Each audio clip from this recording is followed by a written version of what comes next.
మంచిదండి. ఈరోజు ఈ విధంగా దేవుని మాటలు పంచుకోవడానికి మీ మధ్య నన్ను నిలబెట్టినటువంటి దేవునికి ప్రభువైన యేసుక్రీస్తు పేరిట కృతజ్ఞతాస్తుతులు చెల్లించుకుంటూ కూడి వచ్చిన మీ అందరికీ వందనాలు తెలియజేస్తున్నాను. అయితే ఈరోజు మనము ఏ పర్వదినాన్ని బట్టి ఇక్కడ కూడి ఉన్నామంటే, ఈరోజు ఏ సందర్భాన్ని బట్టి కూడి ఉన్నాం మనం ఇక్కడ? ఏంటి ఈరోజు? Good Friday. గుడ్ ఫ్రైడే అనగానే మనకి గుర్తొచ్చేటువంటి విషయం ఏంటి? యేసుక్రీస్తు వారు ఈరోజు మరణించిన, సిలువ వేయబడినటువంటి దినంగా మనం ఏం చేస్తాము? జ్ఞాపకం చేసుకుంటూ ఉంటాం. అయితే యేసుక్రీస్తు వారు కేవలం సిలువ మరణంలో మాత్రమే నా మాటలు పలికారు? కేవలం సిలువ మీద మరణించేటప్పుడు మాత్రమేనా ఆయన మాటలు పలికారంటే కాదు. తన జీవితం మొత్తంలో కూడా ఆయన మనకి ఎన్నో రకాలైనటువంటి ఉపయోగకరమైనటువంటి మాటలు మనకు బోధించుకుంటానే వచ్చాడు. ఎన్నో అద్భుతములు, ఆశ్చర్యక్రియలు, స్వస్థతలు ఆయన జరిగించుకుంటూ వచ్చాడు. ఉదాహరణకు మనం చూసుకున్నట్లయితే క్రీస్తు వారు 12 ఏళ్ల సంవత్సరంలో ఉన్నప్పుడు యెరూషలేము దేవాలయానికి వచ్చినటువంటి సందర్భంలో అక్కడ ఉన్నటువంటి శాస్త్రుల పరిచయులకు వాళ్ళు వేసేటువంటి ప్రశ్నలకు ఆయన సమాధానం చెప్తుండగా ఆయన యొక్క ప్రజ్ఞకు, ఆయన యొక్క ప్రత్యుత్తరములకు అక్కడున్న వారు ఎంతగానో విస్మయం పొందారంట. అటువంటి గొప్ప జ్ఞానం కలిగినటువంటి వారు క్రీస్తు వారు. కాకపోతే మనుషులమైన మనము ఏంటంటే, వ్యక్తి తన జీవించినటువంటి మొత్త కాలంలో జీవితాంతం పలికినటువంటి మాటల్లో కంటే మరణ దిన సమయంలో ఉన్నటువంటి మాటలు మనం ఎక్కువ గుర్తుంచుకుంటాం. మరణకాల సమీపంలో ఉన్నటువంటి మాటలు ఎక్కువ ధ్యానించుకుంటాం. వాటిని విలువైన మాటలుగా మనం ఏం చేసుకుంటామంటే జ్ఞాపకం చేసుకుంటూ ఉంటాం. కాబట్టి క్రీస్తు వారు సిలువలో పలికినటువంటి మాటల్లో మొదటి మాటగా ఈరోజు మనం ధ్యానించుకుందాం. గాంధీ లాంటి వ్యక్తిని మహాత్ముడిగా తీర్చిదిద్దినటువంటి మాట, అదేవిధంగా సౌలు లాంటి వ్యక్తిని, హింసకుడు, దూషకుడు అయినటువంటి సౌలు లాంటి వ్యక్తిని పౌలులాగా తీర్చిదిద్దినటువంటి ఒక గొప్ప మాట ఏంటంటే అది చూసుకుందాం. ఆ మాట ఏంటనేది వాక్య భాగంలో వెళ్ళినట్లయితే లూకాసు వార్త 23వ అధ్యాయం 34వ వచనం చూద్దాం. యేసు తండ్రి వీరేమి చేయుచున్నారు వీరెరుగురు గనుక వీరిని క్షమించమని చెప్పాను. మొట్టమొదటి మాట ఏంటంటే, తండ్రి వీరేమి చేయుచున్నారు వీరెరుగురు గనుక వీరిని క్షమించమని చెప్పాను. అయితే క్రీస్తు వారు సిలువలో పలికినటువంటి 7 మాటల్లో మొదటి 3 మాటలు అన్నీ కూడాను ఇతరుల కోసం పలికిన మాటలు. మొదటి 3 మాటలు, తర్వాత ఉన్నటువంటి 4 మాటలు కూడా తన కొరకు పలికినటువంటి మాటలు, చివరి 4 మాటలు. అయితే తండ్రి వీరేమి చేయుచున్నారో వీరెరుగురు కనుక వీరిని క్షమించమని చెప్పాను. అసలు ఇక్కడ వీరు అని మనం ఆలోచించుకున్నట్లయితే క్రీస్తు వారు ఎవరి కోసం పలికారు ఈ మాట?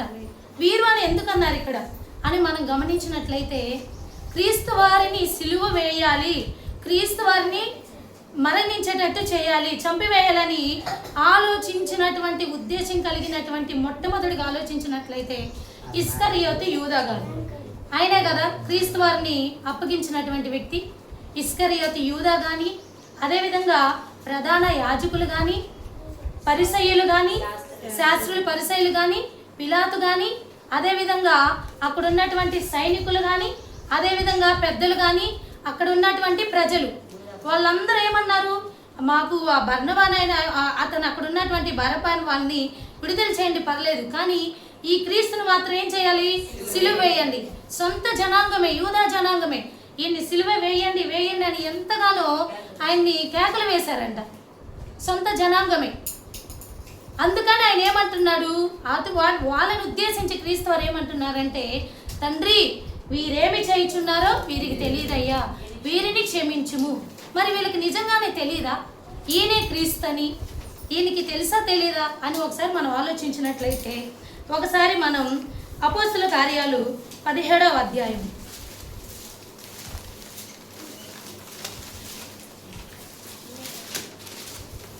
అపోస్తుల కార్యములు 13వ అధ్యాయము 27వ వచనం చూసుకుందాం.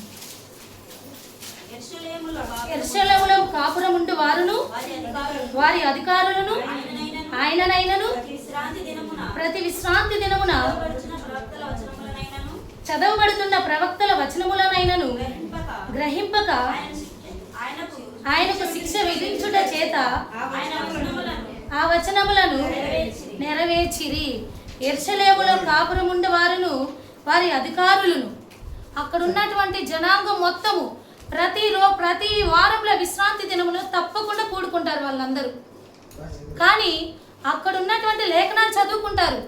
మోషే క్రీస్తు వారి గురించి మోషే ధర్మశాస్త్ర గ్రంథంలో కానీ, కీర్తన గ్రంథంలో కానీ, అదేవిధంగా ప్రవక్తల గ్రంథాల్లో కానీ అనేక పర్యాయాలుగా ప్రవచనాల రూపాల్లో వివరించబడింది. వీటిని చదువుకుంటూనే వస్తారు. కానీ వీళ్ళు చేసింది ఏంటంటే గ్రహించలేదు. వీళ్ళు వచ్చిన అతను యేసయ్య మెస్సయ్య ఇతనే అని వాళ్ళు గ్రహించలేదు. ఆయన యందు లక్ష్యం ఉంచలేదు. వేరే ఎవరో మెస్సయ్య మా కోసం వస్తున్నాడు, మెస్సయ్య కొరకు మేము ఇంకా వేచి ఉండాలి అని వాళ్ళు ఏం చేశారు? ఆయన యందు లక్ష్యం ఉంచలేదు. లక్ష్యం ఉంచుకు ఏం చేశారంటే మోషే ధర్మశాస్త్ర గ్రంథాల్లో, కీర్తన గ్రంథాల్లో, అదేవిధంగా ప్రవక్తలు రాసినటువంటి గ్రంథాలను వాళ్ళు లక్ష్య పెట్టగా క్రీస్తు వారిని సిలువ యాగానికి అప్పచెప్పారు. అయితే క్రీస్తు వారు ఆ సిలువ యాగంలో ఏ విధమైన యాతనలు పొందాడు, ఏ విధంగా వాళ్ళు అక్కడ ఉన్నటువంటి ప్రజలు ఆయన్ని హింసిస్తున్నారని మనం చూసుకున్నట్లయితే ఒకసారి చూద్దాం. కీర్తనల గ్రంథము 22వ అధ్యాయము, కీర్తనల గ్రంథము 22వ అధ్యాయము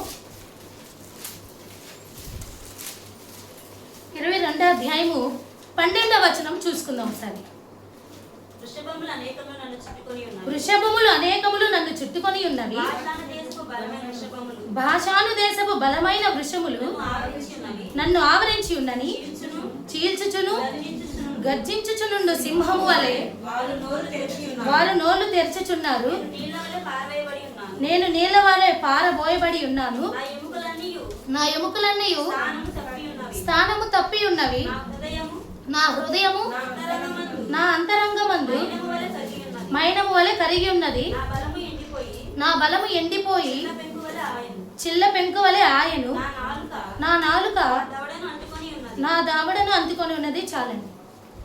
వృషభములు అనేకములు నన్ను చుట్టుకొని ఉన్నది. వృషభములు అంటే ఎద్దులండి. మనం ఉదాహరణ చూసినట్లయితే ఇక్కడ ఏమని చెప్పాడంటే పోల్చాడు, భాషాను దేశపు బలమైన వృషభములు అని చెప్పాడు. అంటే యూదాకి సిరియాకి మధ్య ఉన్నటువంటి దేశము భాషాను దేశము. అక్కడ ఉన్నటువంటి ప్రాంతంలో సారవంతమైన భూమి కలిగినటువంటి ప్రాంతం భాషాను ప్రాంతం. అక్కడ బాగా పచ్చిక ఉన్నటువంటి ప్రాంతం కాబట్టి అక్కడ ఉండే పశువులు కూడా చాలా బలంగా ఉండేటువంటి పశువులు, అవి భాషాను దేశపు పశువులు. అయితే అక్కడ ఏమని చెప్పాడంటే భాషాను దేశ సంబంధమైనటువంటి వృషభములు అంటే అక్కడ ఉన్నటువంటి సైనికులు అటువంటి బలాన్ని కలిగి ఉన్నారంట. వృషభములు అంటే ఏంటంటే ఎద్దులు. మనం ఉదాహరణ గమనించినట్లయితే మన ప్రకాశం జిల్లా చూసినట్లయితే ఒంగోలు గిత్తలు ఎద్దులు అంటారు, ఒంగోలు గిత్తలు అంటారు. అవి చాలా బలమైనవి. చూడండి, పోటీల్లో గమనించినట్లయితే చాలా ఎంతో బరువైన బండరాలను వాళ్ళకి వెనక ఎద్దులు కడతారు. అంత బరువును కూడా అవి సునాయాసంగా ఈడ్చుకుంటూ వెళ్ళిపోతాయి. అటువంటి అటువంటి వృషభముల లాంటి వ్యక్తులు ఎవరంటే అక్కడ ఉన్నటువంటి సైనికులు కానీ వాళ్ళందరూ ఆయన ఏం చేస్తున్నారంట? ఆయన శరీరాన్ని చీల్చివేస్తున్నారంట. ఆయన శరీరము ఏమవుతుంది? నీళ్ళ వలె ఆయన రక్తము పారవేయబడుతుందంట. మైనం వలె అతను కరిగిపోతున్నాడంట. క్రీస్తు వారు మన కోసం కరిగిపోతున్నారంట. అయితే వీళ్ళందరూ కూడా ప్రజలారా, ఇక్కడ ఉన్నటువంటి ఇదే ప్రవచనాన్ని వాళ్ళే గుర్తెరగలేదు. ఈ ప్రవచనాన్ని ఆయన లేఖనం ద్వారా నెరవేర్పు జరిగింది. ఎక్కడంటే చూడండి, యోహాను సువార్త 19వ అధ్యాయం 24వ వచనం. వారు దానిని చింపక అది ఎవరికి వత్తును అని దాని కోసారము చీట్లు వేయదుమని ఒకరితో ఒకరు చెప్పుకొనిరి. వారు నా వస్త్రములను తమలో పంచుకొని నా అంగీ కోసారము చీట్లు వేసిరి అని లేఖనము నెరవేరునట్లు అది జరిగెను. ఈ లేఖనము నెరవేర్పు అనేది, ప్రవచనం అనేది కీర్తనల గ్రంథము 22వ అధ్యాయము 18వ వచనంలో నెరవేర్పు జరిగిందంట. క్రీస్తు వారు ఈ ప్రవచనం అనేది లేఖనం. ఆయన ప్రతిదీ ఆయన ధర్మశాస్త్ర గ్రంథాల్లో కానీ అదేవిధంగా ప్రవచన కీర్తనల గ్రంథాలన్నింటిలో ప్రవచనం ఉంది. ప్రతిదీ లేఖనాన్ని ఆయన నెరవేర్చి వచ్చాడు. నీ కోసము, నా కోసము, మనందరి కోసము శిలయాగం ద్వారా మరణించాడు. ఆయన సంధి చేశాడు మనకి, దేవునికి మధ్య. మన పాపాలు అడ్డుగా ఉన్నాయి ఆయనకి, ఆయనకి మధ్య సంధి కుదిర్చాడండి తన మరణం క్రీస్తు. మరి ఇప్పుడు వాళ్ళైతే గ్రహించలేక తప్పు చేశారు, క్రీస్తు వారిని సిలువ మరణానికి అప్పగించారు. మరి మన పరిస్థితి ఏంటి? మన పరిస్థితి ఒకసారి ఆలోచించుకుందాం. సార్ చూడండి, హెబ్రీయులకు రాసినటువంటి పత్రిక 10వ అధ్యాయము 26వ వచనం.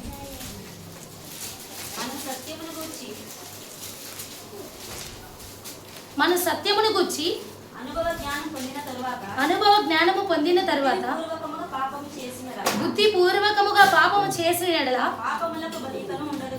పాపమునకు బలిని ఇకను ఉండదు, కానీ న్యాయపు తీర్పునకు భయముతో ఎదురు చీచుటయు విరోధులను దహింపబోవు తీక్షణమైన అగ్నియు ఇకను ఉండను. కాబట్టి మనందరం కూడా బాప్టిజం తీసుకున్నటువంటి మనమందరం కూడా సత్యాన్ని ఎరిగి సంఘముగా కూడి ఉన్నటువంటి మనము ఎలా ఉంటున్నాం? అనుభవ జ్ఞానం, ఎన్నో సంవత్సరాలుగా అనుభవ జ్ఞానం, ప్రాక్టికల్గా కూడా కొన్ని చూసి వచ్చున్నామండి. మనం అనుభవ జ్ఞానం పొందినటువంటి మనము బుద్ధిపూర్వకంగా ఒకవేళ పాపం చేస్తే మన పరిస్థితి ఏంటి? ఇక మన కోసం క్రీస్తు రాడు, ఆల్రెడీ బలియాగం అయిపోయింది. ఆ బలిపశు ఆల్రెడీ వధించేశారు ఆయన్ని. ఇక బలి ఉండదు మన కొరకు, నీకు కొరకు, నా కొరకు. మనం ఒకవేళ క్రీస్తుకు అవిధేయత కానీ, మన క్రియల ద్వారా కానీ, మన తలంపుల ద్వారా కానీ, మన ప్రవర్తన ద్వారా కానీ మనము క్రీస్తుకి విరోధముగా నడిచినట్లయితే మనకు బలికను ఉండదు. కేవలం మనకేముండిద్దంట? అగ్నియే ఉంటుందండి మన కోసం, క్షమాపణ లేదు. అదేవిధంగా హెబ్రీయులకు రాసిన పత్రిక 6వ అధ్యాయము 5-6 వచనాలు చూద్దాం. హెబ్రీయులు రాసిన పత్రిక 6వ అధ్యాయము 5-6 వచనాలు చూద్దాం.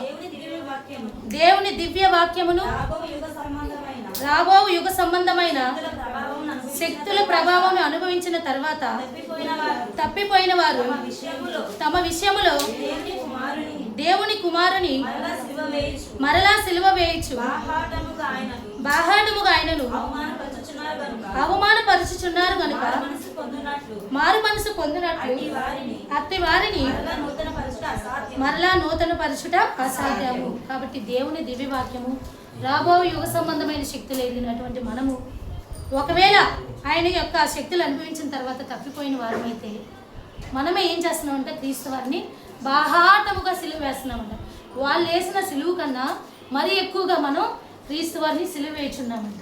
కాబట్టి ప్రియమైన దేవుని బిడ్డలారా, ఈ మాట ద్వారా మనం తెలుసుకున్న విషయం ఏమిటంటే, క్రీస్తు వారు తన మరణ దినంలో ఉన్నప్పుడు కూడా ఎదుటి వారి కోసం ఏం చేశాడంటే, తండ్రి వీరేం చేయుచున్నారో వీరు ఎరుగరు కనుక వీరిని క్షమించమని చెప్పాడు. కాబట్టి మనమందరం కూడా క్రీస్తు వారు మత్తయి సువార్తలో పలికారు ఏమని?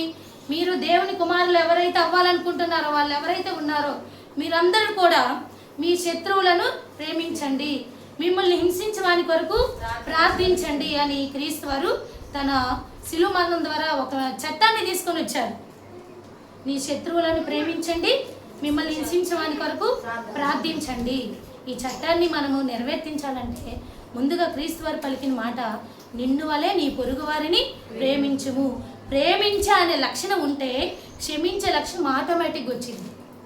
ముందుగా ప్రేమించే లక్షణాన్ని మనం నెరవేర్తించుకుంటూ క్షమించే గుణాన్ని మనందరం కూడా క్రీస్తు వలె నడుచుకోవాలని, అదేవిధంగా తండ్రి ఏ విధంగా అయితే క్రీస్తు వారు ఏ విధంగా అయితే తండ్రి చెప్పిన బాటల్లో నడిచారో, దేవుని కుమారుడిగా పిలువబడ్డారో, మనం కూడా దేవుని కుమారులమై బ్రతకాలని నాకు ఇచ్చిన అవకాశాన్ని బట్టి సేవకులు వందనాలు తెలియజేసుకుంటూ మీ అందరికీ వందనాలు తెలియజేస్తాను.